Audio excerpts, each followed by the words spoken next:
Hi, here's another quick grammar hack for you. This time it's it's with an apostrophe or it's without the apostrophe. The only point that you need to remember is that if you're using the rule of omission, you must use the apostrophe in it's. It is raining, it has been raining. So it's raining, it's been raining, right? But the moment the rule is of possession, you don't use the apostrophe in its. What is the rule of possession? The rule of possession is when you say Mahi's English class, you use an apostrophe. When you say Ram's t-shirt, you use an apostrophe. But when you say its tail, you don't use an apostrophe.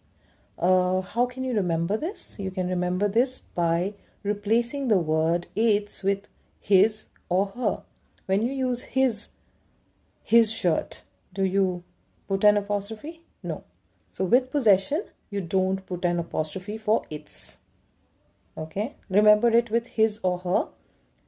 So whenever its is used like his or her is used, you don't use the apostrophe. So for example, the dog is wagging its tail. The dog is licking its paws. Right? You don't use an apostrophe because it's like Gabbar is licking his paws. So when you give a name, you don't use its anymore. You use the pronoun.